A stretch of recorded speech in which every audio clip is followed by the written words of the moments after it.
إلهي لست للفردوس أهلا. Pak Rozi, Ustadz, saya punya ngefans dengan salah satu klub sepak bola luar. Sepak bola tersebut mendukung adanya komunitas LGBT. Apakah saya akan dituntut di akhirat nanti? Antum dukung klub yang klub-klub lokal aja lah, PSMS, PSPS. Karena kecenderungan hati. Kalau sudah cenderung hati, suka, al-hubbu yu'mi wa yusim. Cinta membuat orang buta dan cinta membuat orang tuli. Kalau kau sudah jatuh cinta, maka semua yang dilakukan dia baik walaupun jelek. Kalau kau sudah benci, maka kau akan lihat semuanya jelek walaupun kau suka, walaupun baik. Itu sudah tabiat cinta. Jangan sampai kau jatuh cinta pada orang yang salah. Kalau sampai kau cinta sama dia, LGBT pun akan kau tampak nggak terlalu salah lah. Kenapa? Karena kau ngefans dengan yang kau cinta itu suka pada itu. Hati-hati tentang mencinta. Jangan sampai salah ngefans. Assalamualaikum Ustaz. Waalaikumsalam warahmatullahi wabarakatuh. Apa hukumnya bila orang selalu menghukumi menyalahkan diri sendiri karena pernah berbuat salah dosa walau sudah bertaubat? Hukum menyalahkan diri sendiri karena salah wajib. Itu yang membuat orang menjadi menyesal. Kalau dia tidak menyesali, berarti taubatnya tak betul. Syarat taubat itu 3. Yang pertama, an-nadamu fil qalbi, menyesal dalam hati. Yang kedua, al-iqraru bil lisani, diucapkan di lidah, astaghfirullah. Yang ketiga, al-idmaru ala ya'uda ilaihi abadan, tidak akan mengulanginya terus. Menyesali diri atas perbuatan dosa, hukumnya wajib. Sampai meneteskan air mata, sampai bersedih dan berduka. Yang tak boleh itu adalah kalaulah dulu, menyesali takdir. Kalau itu membuka pintu setan, itu yang tak boleh. Jadi kalau menyesali kenapa pakai narkoba, menyesali kenapa berbuat maksiat, itu memang wajib. Yang tak boleh itu menyesal, misalnya na'udzubillah maling masuk. Padahal barang itu sudah terjadi, sudah dikunci semua, sudah masuk juga. Itu nyesal. Kalaulah, itu yang tak boleh. Kalau terlintas itu qadarullah. Adapun kesalahan kita mesti kita sesali untuk mendidik kita supaya jangan mengulang lagi, itu maksudnya. Tika Rahmi, Ustadz, bagaimana hukum orang yang cari viral di YouTube seperti menari-nari di jalan lampu merah? Wahai anak-anak muda, virallah kalian karena prestasi kalian menemukan sesuatu temuan yang bisa bermanfaat buat orang di dunia sampai hari kiamat. Banyak anak-anak muda Indonesia yang buat temuan yang luar biasa.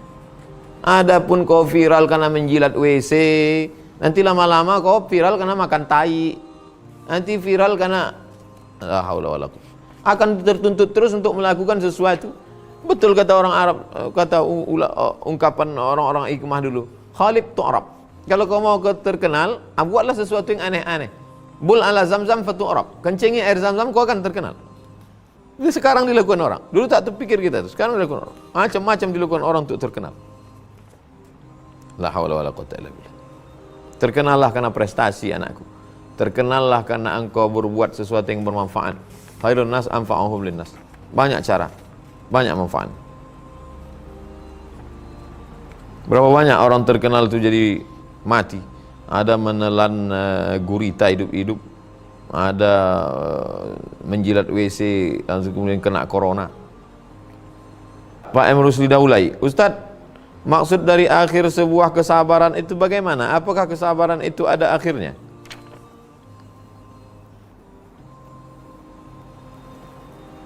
Kesabaran itu akhirnya adalah ketika kita disuruh Allah marah. Orang memahami sabar itu kan nggak marah. Sabar itu kita ketika sabarnya karena Allah, marahnya pun karena Allah. Al-hubbu fillah wal-bughdu lillah. Kenapa Ustadz marah? Ustadz kan disuruh sabar karena agama Allah diinjak-injak, karena ulama diremehkan, maka marah. Itulah akhir dari kesabaran. Kalau Allah suruh sabar, sabar. Kalau Allah suruh marah, marah. Jangan ketika Allah suruh marah, kau sabar. Disuruh Allah sabar, kau malah marah. Kan itu yang terjadi sekarang. Marahnya karena Allah, sabarnya karena Allah. Marah menengok anak yatim tak sekolah, lalu dengan kemarahanmu kau berikan wakaf tanah. Nah, itu yang bagus. Sabar menahan diri dari maksiat. Sabar melaksanakan perintah Allah. Sabar bangun malam tahajud. Sabar untuk berwudu walaupun dingin. Sabar untuk memberikan harta untuk zakat, infak, sedekah. Sabar. Yang ketiga, sabar menerima musibah. 3 sabar. Sabar sakit, sabar kebakaran, sabar kehilangan, sabar kena tipu setelah usaha. Pak M. Faizal, Ustadz, di kantor saya ada yang suka rekayasa absen dengan alasan ngurus anak yang harus sekolah dari rumah. Man ghasyana falaysa minna. Siapa yang menipu kami bukan golongan kami. Man ghasyana falaysa minna. Siapa yang menipu kami bukan golongan kami, kata Nabi SAW. Hilangi tipu-tipu. Sekali tipu akan disusul dengan 100 tipu. Satu kali bohong akan disusul dengan 100 bohong. Satu kali dusta akan disusul dengan dusta-dusta. Na'udzubillah. Mudah-mudahan bermanfaat. Dari Ibu Hajah Hanan, apa yang harus dilakukan orang tua dalam mempersiapkan masa akil balik pada anak laki-laki dan perempuan?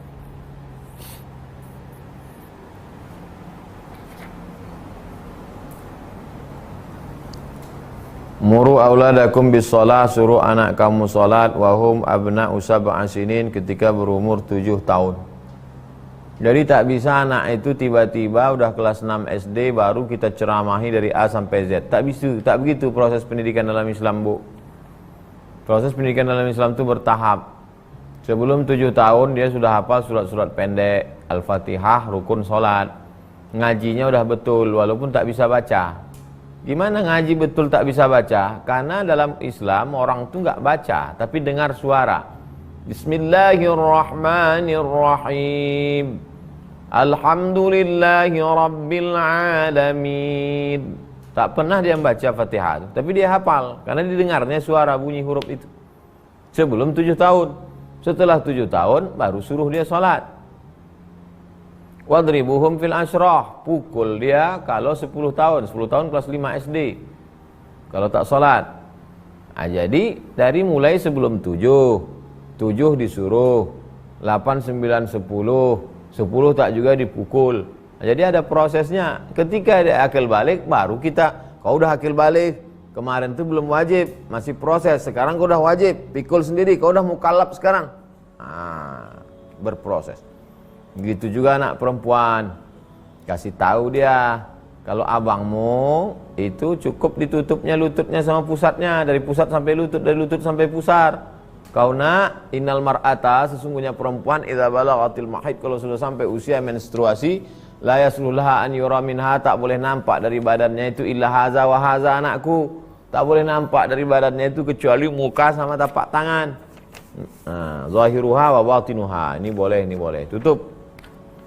La tabarrujna tabarrujal jahiliyatil ula, jangan lagi kau bersolek-solek jahiliyah, kau sudah akil balik, kau maaf cakap sudah haid. Jangan lagi berjalan laki-laki dengan perempuan, perempuan dengan laki-laki tanpa mahram. Kehormatan, kemuliaan. Dibahaskan dia tentang masalah apa larangan-larangan perempuan sedang haid, bagaimana dia mandi, bagaimana dia membersihkannya, bagaimana dia bersuci, bagaimana larangan-larangan yang tak boleh sholat, tak boleh puasa, tak boleh i'tikaf, tak boleh masuk masjid, tak boleh megang Quran, tak boleh buat Quran, tak boleh baca Quran. Nah, itu mesti kita ajarkan sama dia. Diajarkan kepada dia bahwa menutup itu kehormatan, nak. Kalau ada orang mengatakan membuka-buka aurat itu adalah mengikuti zaman modern, kalaulah simbol kemodernan itu membuka aurat, maka monyet lebih modern, anakku. Sampaikan sama dia itu. Begitu Bu Hanan. Tentu bahasanya dengan bahasa ibu yang lembut. Jangan pula tiru gaya saya ini.